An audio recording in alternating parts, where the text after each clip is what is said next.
Hello all, this is Peter Zapeta, and this presentation is for Nez Perce history, uh, and I thought about doing a presentation over the Idaho missions, particularly Spalding's mission and the Sacred Heart mission, also known as the Cataldo mission of the Coeur d'Alene.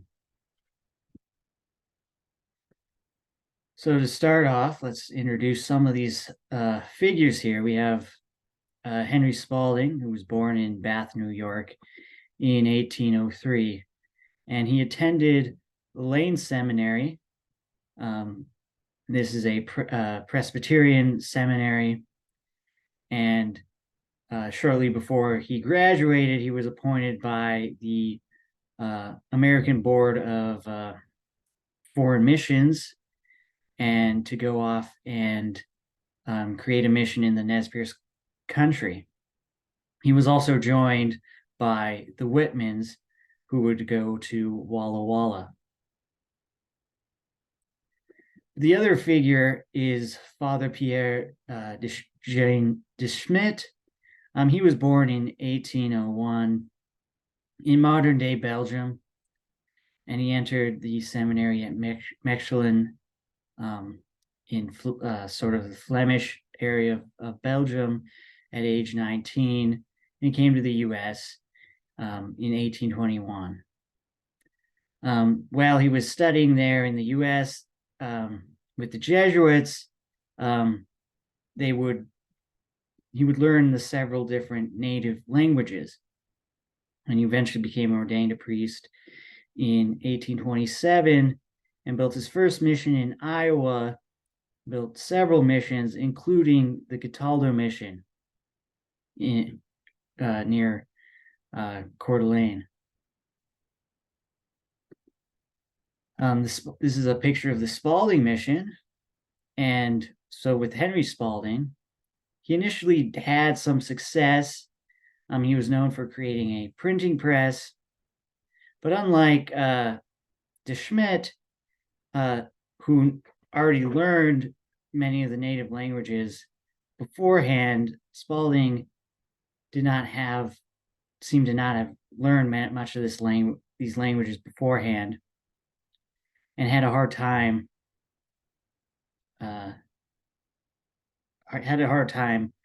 communicating with the Nez Perce. This led to possibly Spalding getting very, very frustrated, and he was known to be very harsh. He even used flogging. Either he flogged some of the Nez Perce himself, or he had other Nez Perce do it. But he seemed to have a very difficult time.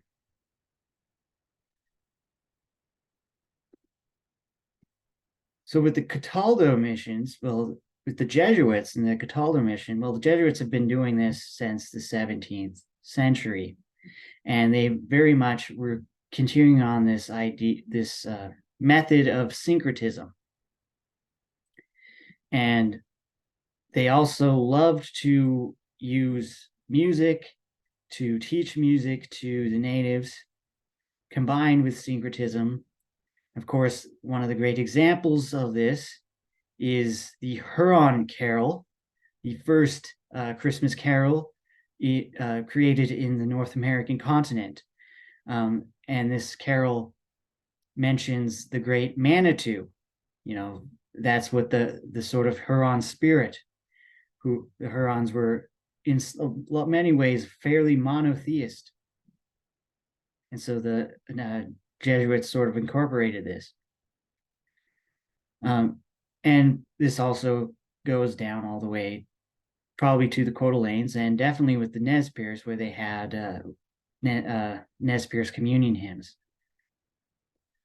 Another interesting thing, though, I found in my research was that many of the Coeur d'Alene Indians, as well as the Nez Perce, possibly, I don't know about the Nez Perce, but the Coeur d'Alene Indians definitely were already fairly introduced to Catholicism from Iroquois Indians who traveled with the Hudson Bay Company, who had already been sort of converted. They've already been converted.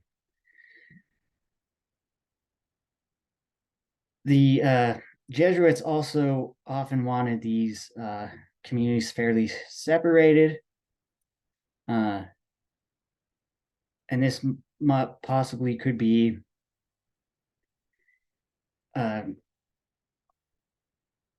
just to sort of not.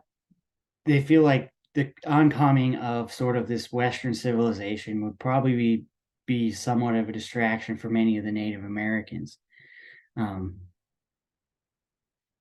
That these coming westward of many of these pioneers that came with, liquor sales, and it often would be very destructive to Native communities.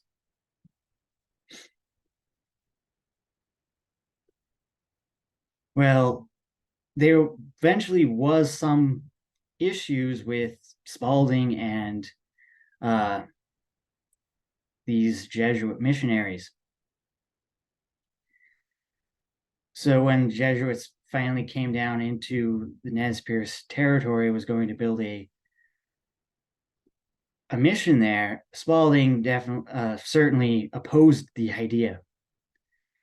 But eventually they were allowed to build a mission, but they had to build their initial one in Lewiston. And many of these Nez Perce did convert to Catholicism.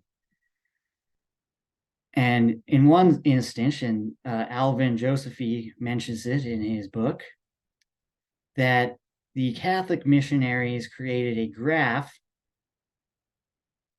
and this graph, or would say a tree, shows Catholicism being the original Christianity. And Henry Spalding found out about this, and Henry Spalding, being the Protestant, was very upset about this. And so he created his own sort of graph to sort of present that the Protestants were the first ones. And so you had definitely an issue of Protestant versus Catholic, which is right there amongst the Nez Perce. Now, it was looking fairly bad for Spalding already, but about the same time, the Cayuse attacks his fellow missionaries, the Whitmans.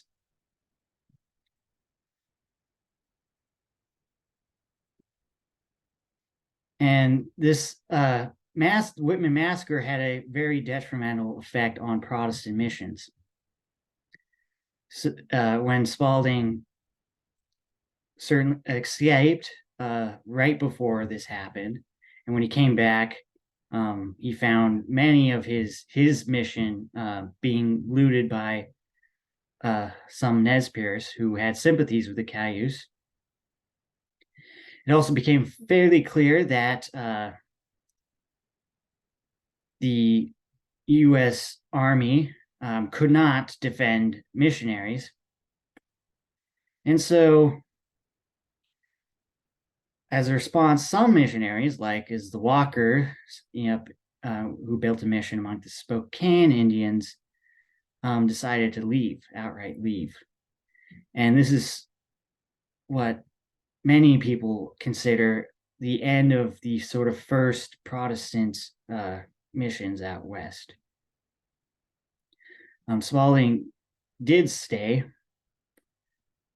and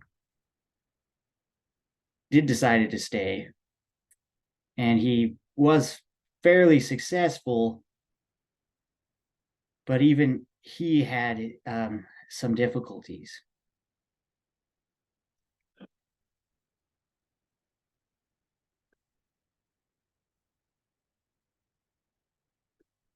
So these are some of my references for what of my research. I hope you enjoyed the video. This was a sort of compare and contrast between the Jesuits and Henry Spalding. and they had a very different way of proselytizing.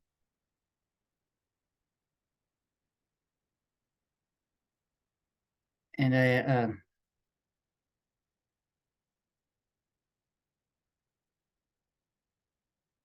I think it shows different attitudes towards religion, and how different attitudes towards missionaries, and different attitudes of missionaries, and how one could be more successful than the other, given that De Schmidt knew many of native languages and studied in it before going off, and that he was also part of a group that had been doing it for much longer. I hope this concludes the video.